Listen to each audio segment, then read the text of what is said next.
Graça e paz de nosso Senhor Jesus Cristo. Hoje estamos dando continuidade ao estudo de Hebreus que outrora iniciamos e estamos hoje no capítulo 2, iremos estudar os versículos 5 até o versículo 9, mas vamos começar orando.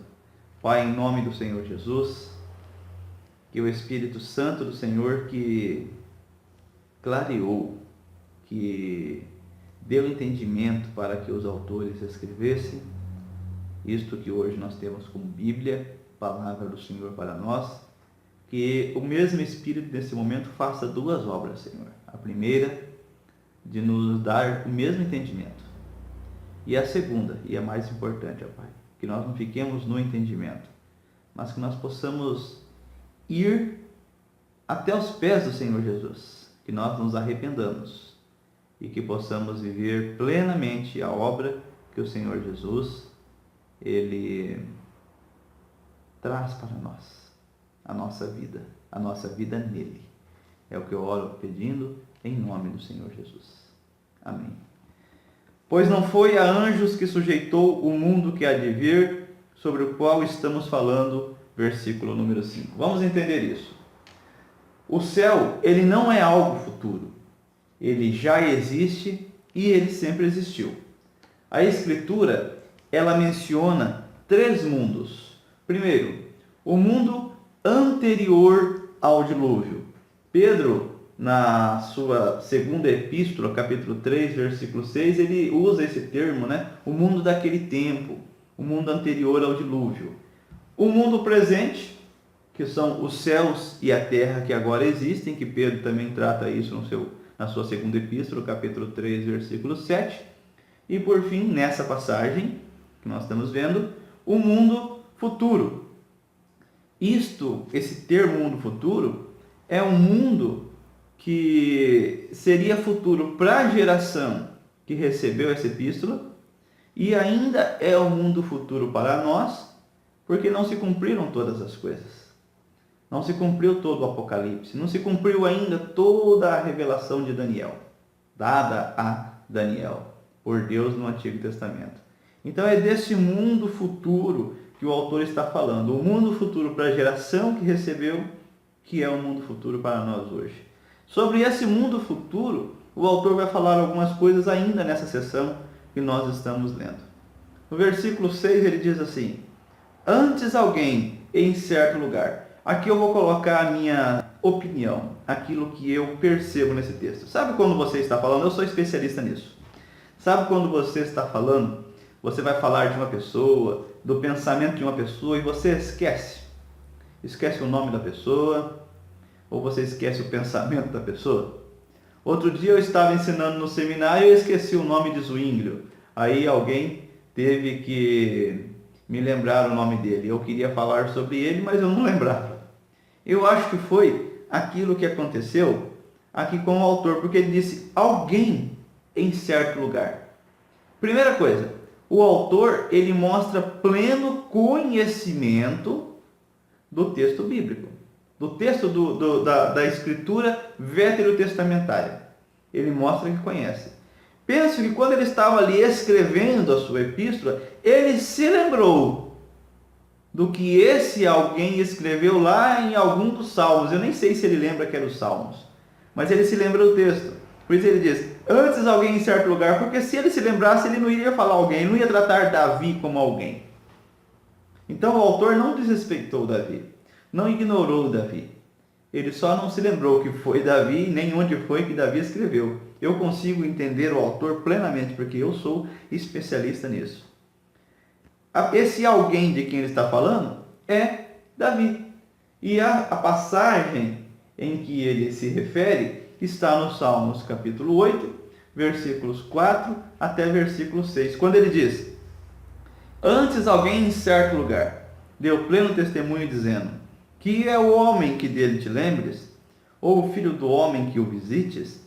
Fizeste-o por um pouco menor que os anjos, de glória e de honra o coroastes, e o constituíste sobre todas as obras das tuas mãos. Vamos ver essa passagem lá nos Salmos, sobre onde o autor disse alguém em certo lugar. Salmos 8, versículos 4 a 6, diz assim.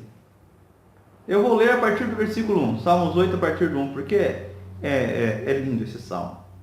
Ó Senhor, Senhor nosso, quão magnífico em toda a terra é o teu nome, pois expusestes no céu a tua majestade.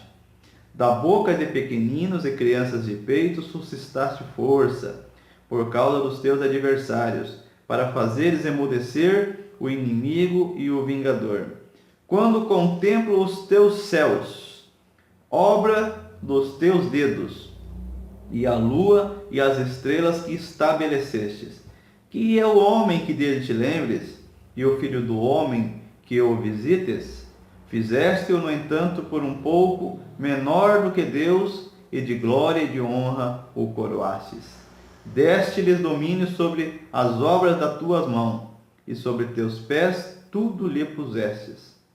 Ovelhas e bois, todos, e também os animais do campo, e as aves dos céus, e os peixes do mar, e tudo que percorre as sendas dos mares. Ó Senhor, Senhor nosso, quão magnífico em toda a terra é o teu nome.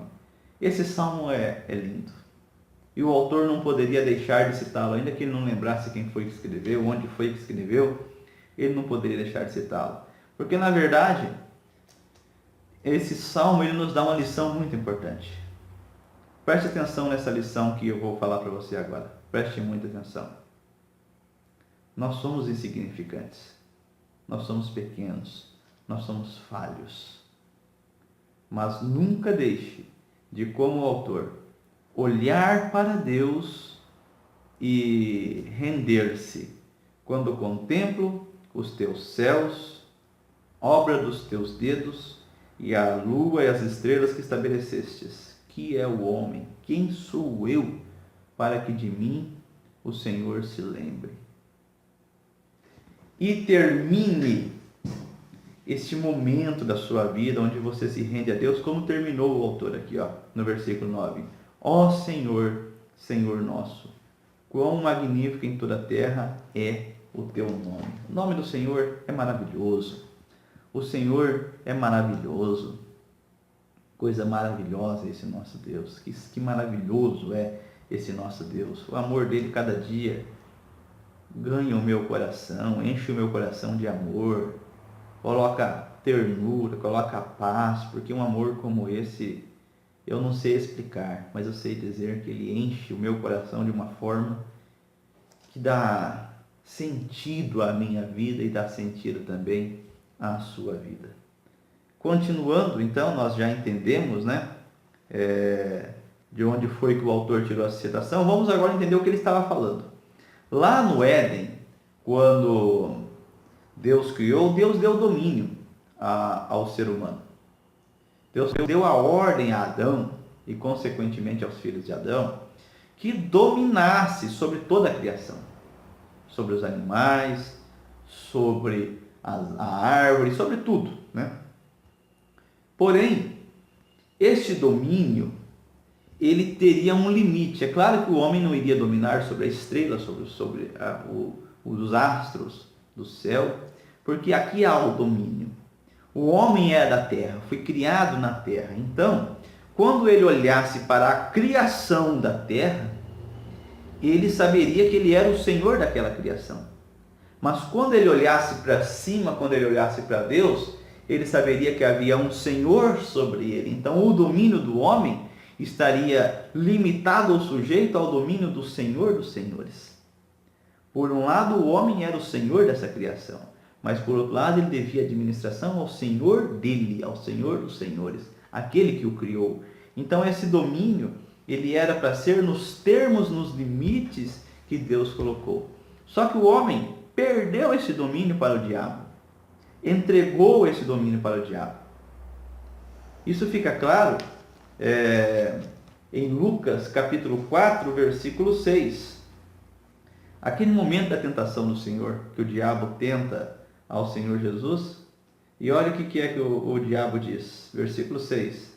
Dar-te-ei toda esta autoridade e a glória desses reinos, porque ela me foi entregue. Olha aqui, hein? Ela me foi entregue, e eu a dou a quem eu quiser. Portanto, se prostrado me adorares, será toda tua. Jesus lhes respondeu, está escrito, ao Senhor teu Deus adorarás e só a Ele darás culto. Bem, eu não vejo o Senhor Jesus dizer aqui ao diabo, você não tem nada, nada foi dado a você. Eu não vejo ele dizer, porque claramente lá no Éden foi dado a ele. O homem, desobedecendo, entregou de mão beijada ao diabo a chave do domínio que lhe era, desse governo que ele recebeu. Então, todo este governo foi dado ao diabo. É o que o autor diz aqui a partir do versículo 8. Todas as coisas sujeitaste debaixo dos seus pés.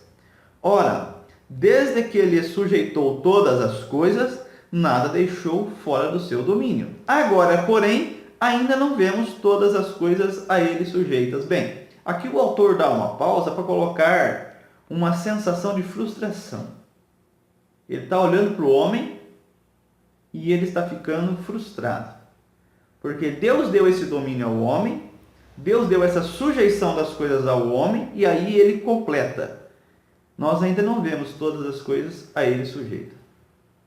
Então, até aqui, o autor está falando do ser humano. Ele está falando de todas as pessoas. Podemos colocar que ele está falando de mim, de você e de todas as pessoas.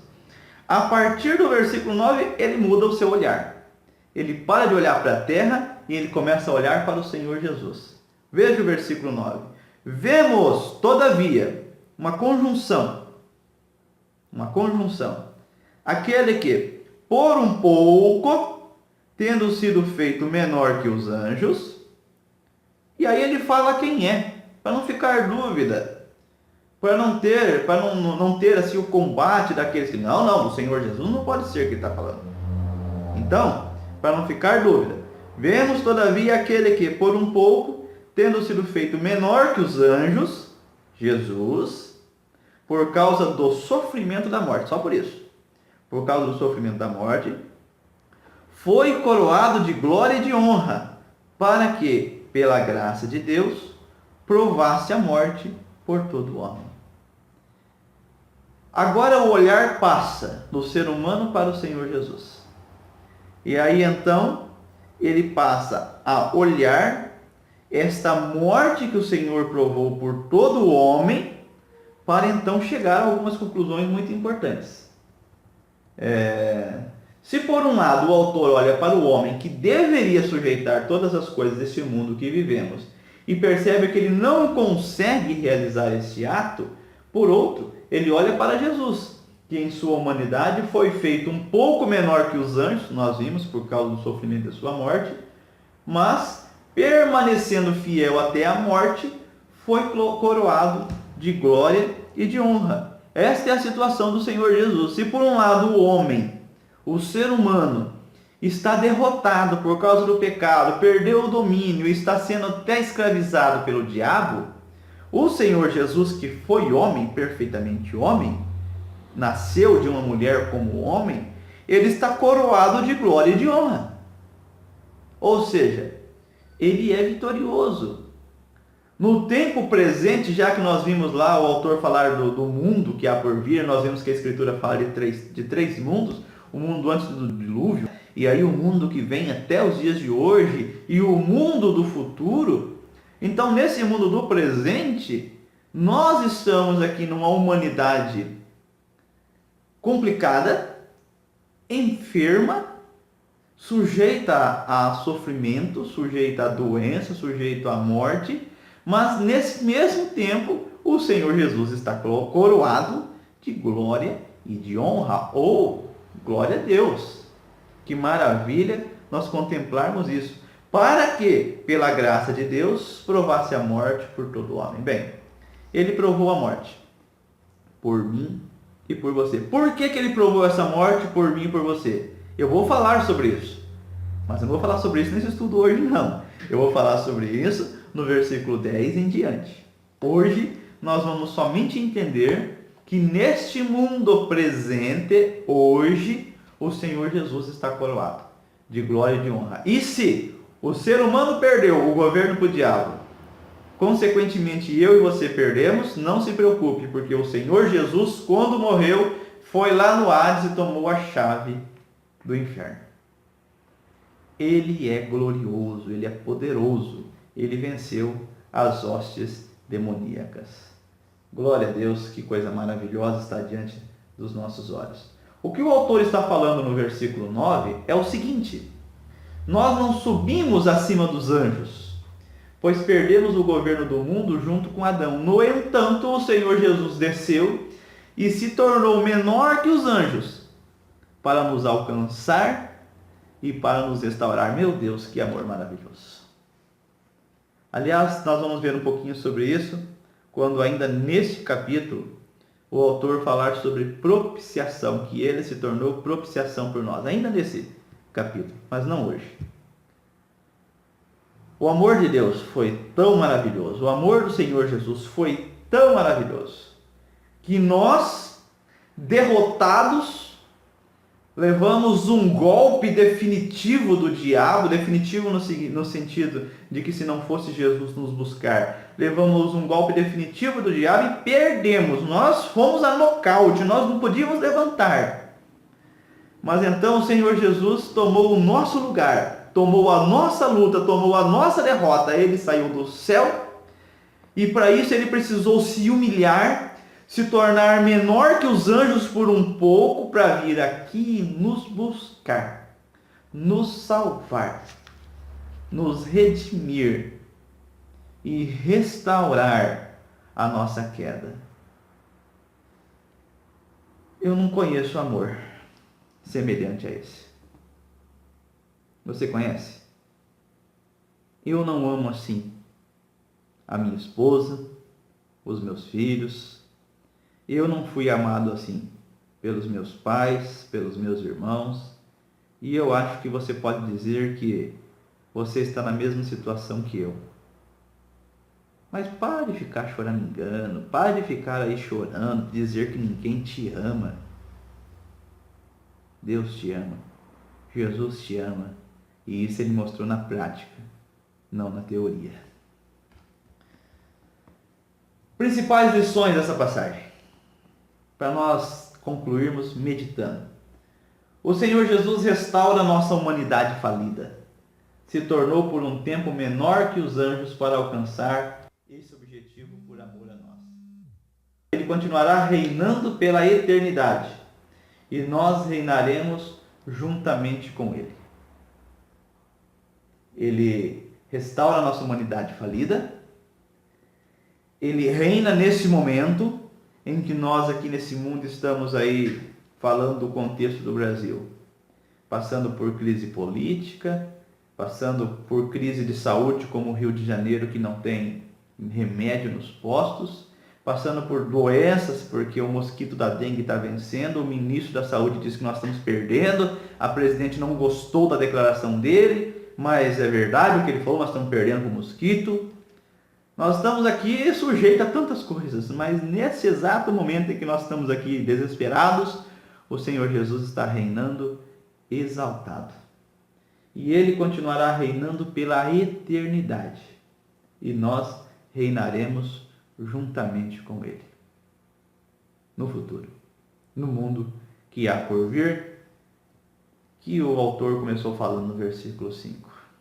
Medite nisso.